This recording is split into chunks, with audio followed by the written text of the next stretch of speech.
This is NBC Nightly News with Jose Diaz-Balart. Good evening. The battle over TikTok's fate is now going down to the wire. It's hard to overstate just how important TikTok is for so many Americans. It's not just a place for goofy dance videos, but it's a commerce site, a communications tool, and a source of income for many. But as the clock hits midnight tonight, it very well could shut down here in the U.S. 170 million American users shut out, billions of videos vanishing, all due to a legal and political standoff that has no clear off-ramp in sight. Today, TikTok, the company, and the White House in a war of words. The Biden administration saying the app's fate is in the hands of the incoming Trump administration. But just hours ago, President-elect Trump spoke exclusively to NBC, weighing in on the standoff. Savannah Sellers starts us off tonight. Tonight, TikTok is demanding action from the Biden administration, saying that without necessary clarity and assurance, the app will be forced to go dark for its more than 170 million American users tomorrow. It hurts me.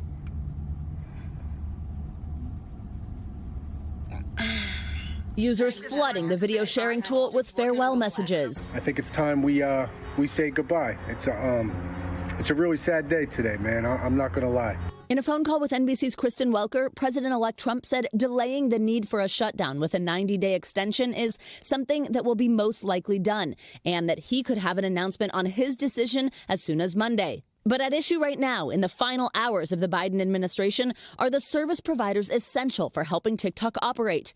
Companies like Apple and Google, which make TikTok available through their app stores, as well as tech giant Oracle, which manages the data centers where TikTok videos are stored.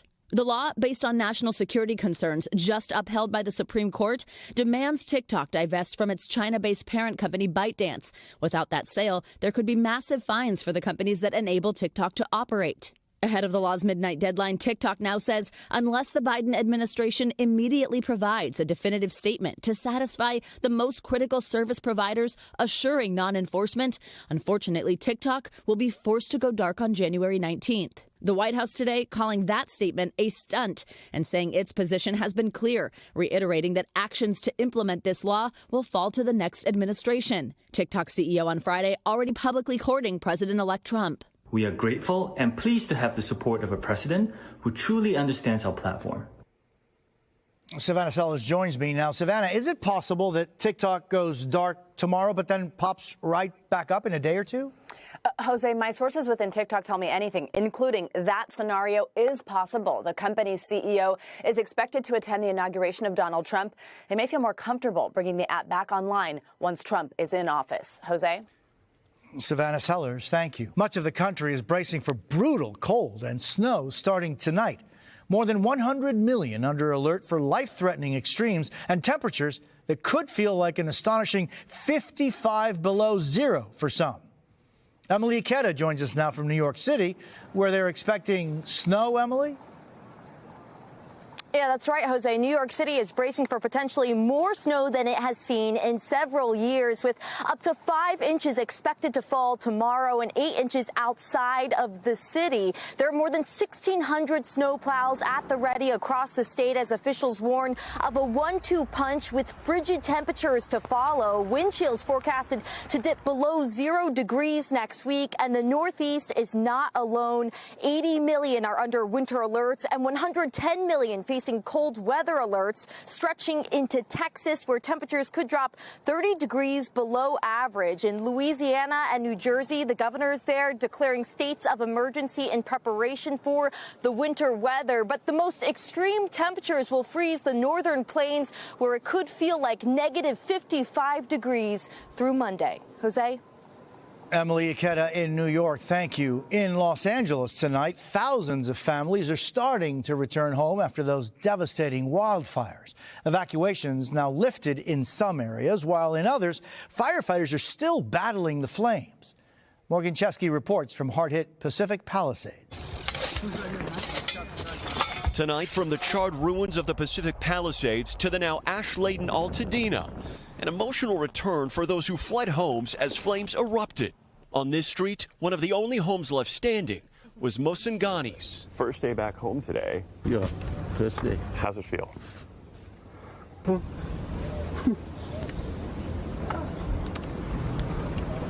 I cannot say anything, but very bad.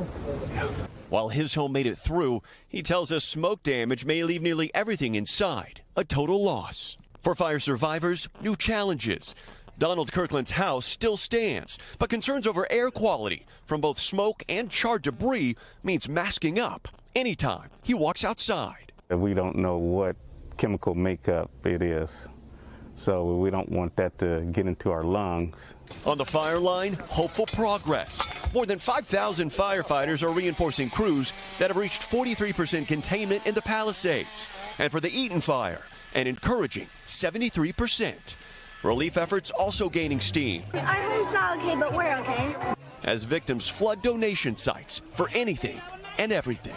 We expect to do this not just for weeks and months to come, but for years. Rebuilding and getting people back on their feet is going to take a long time. The LA Rams doing their part too, encouraging relief efforts in their beloved city before departing for Sunday's playoff game, knowing they're part of something bigger than football. You're going to see the people that are selfless and are wanting to help and be able to step in other people's shoes and say, how can I get my hands dirty and help people out? So I'm excited for that. And Morgan joins us from Pacific Palisades. Morgan, we're getting word President-elect Trump may be making a visit to the West Coast. Yeah, Jose, that's right. The president-elect told our own Christian Welker that he does plan to visit the fire zone by the end of this week, but added he has yet to personally speak to California Governor Gavin Newsom. Jose? Morgan Chesky in Los Angeles, thank you. And you can watch the Rams take on the Eagles tomorrow, right here on NBC. Still ahead tonight, outrage over the damage from Elon Musk's Starship explosion. Debris now littering a tropical paradise more than 1,000 miles away. Plus, emergency on the slopes after a ski lift collapses. The daring rescues to save the injured. We are back with the fallout from Elon Musk's SpaceX Starship explosion this week. The company not responding to our questions tonight after dangerous debris from that blast littered tropical island beaches more than 1,000 miles away from the launch pad.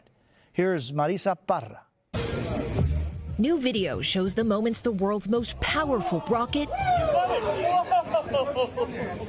exploded in the skies Thursday evening, met with awe, then fear below. Pieces of the SpaceX Starship on its 7th test flight rained down across the islands of Turks and Caicos, just east of Cuba. Reynaldo Rivera was playing and says was a close call. I heard the explosion. Something flew over my head, and it was a piece of the rocket. It feels like a little hot, like if it just came out of the oven. Now, remnants of man's biggest dreams for the stars are washing up on the sands. So I went on a morning walk in Turks and Caicos and found pieces of Starship 7. Island residents collecting debris by the bagful. It was just along the beach what I picked up. 8 pounds of stuff this morning. If you're telling me it's hazardous, don't touch it, what does that mean for the coral reefs that are in the ocean and that stuff is sitting on it? Booster coming in.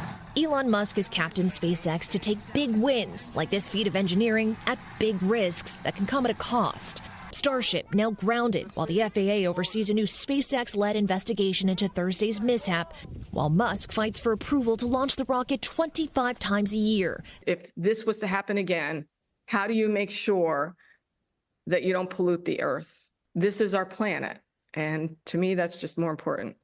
Marisa Parra, NBC News. And we're back in a moment with the medical controversy, why these life-saving devices don't always work for everyone. And a fire department baby boom. A closer look at the next generation of little heroes. Just ahead. A terrifying accident on a ski slope in Spain today. A chairlift collapsed after a pulley came loose. Now, parts of the ski lift actually turned over, tossing skiers off and onto the mountain below. Helicopters were called in to help save the injured, and there are no reports of deaths. Meanwhile, those stranded were safely evacuated. The cause of the accident is under investigation. There's a warning tonight about one of the most common medical devices on the market. They may not work well on many patients, and that is putting lives at risk. Erica Edwards on the urgent new efforts to make sure pulse oximeters are equally effective for everyone.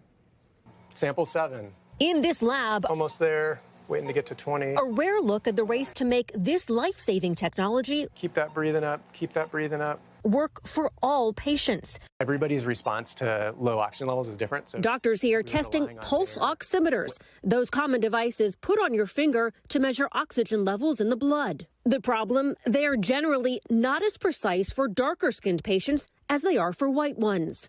I think the question that everybody wants to know right now is which devices work equally well regardless of skin pigment. The University of California, San Francisco's Dr. Michael Lipnick leading a massive effort to find that answer. We have about 50 devices that we're testing. Pulse oximeters work by shining lights through a person's finger. The more light that's absorbed, the more oxygen in your blood. But they also pick up pigmentation. Falsely finding people with darker skin may be healthier than they really are. It's an issue known for decades, first revealed in a 1990 study and reignited during the pandemic. A matter of life and death Tamisa Starr knows all too well. 14 years ago, she told doctor after doctor she was having trouble breathing. Did you ever have trouble getting oxygen? Yes, I did. The oximeters were showing normal oxygen levels. And so as far as they knew, everything was fine. Tamisa was finally diagnosed with a chronic condition and now needs oxygen wherever she goes. It's a problem the FDA has been looking into for years. The agency just releasing a draft of suggestions for manufacturers, including recommendations to widen the variety of skin tones when testing the devices. As those researchers at UCSF are hopeful they'll find a solution, they say every second counts to make sure all patients get the care they need. Erica Edwards, NBC News, San Francisco. When we come back, there's good news tonight. An emotional reunion for two high school basketball players after one saved the other's life during a big game.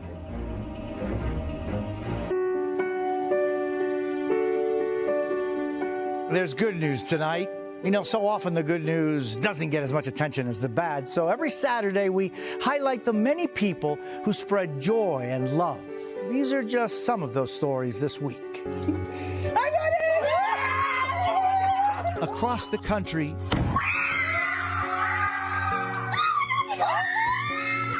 surprise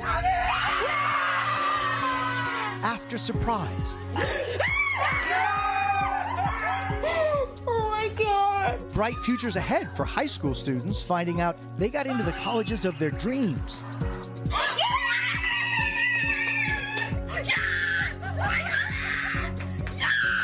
I was over the moon. I was so excited, and my family was so excited.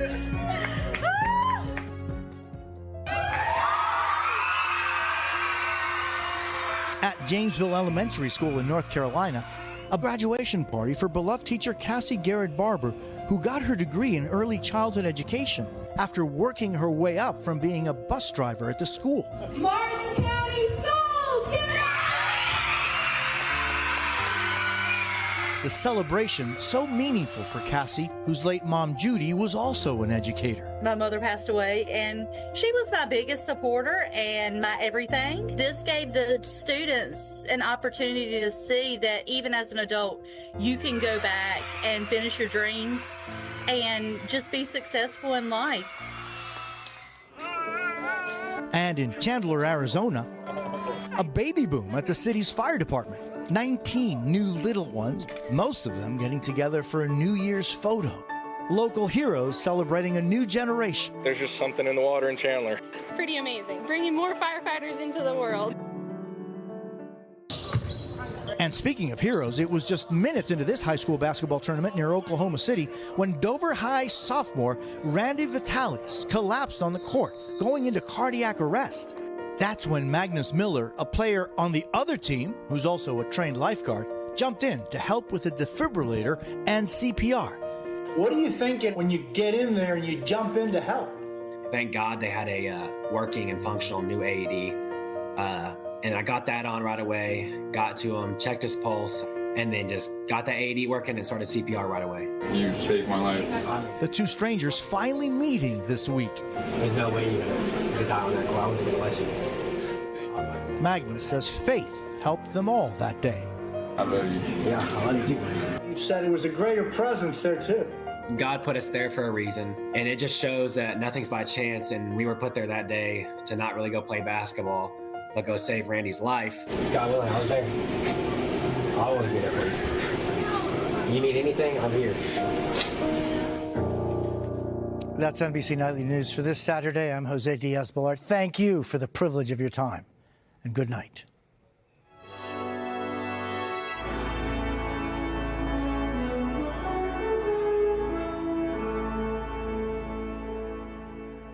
Thanks for watching. Stay updated about breaking news and top stories on the NBC News app or follow us on social media.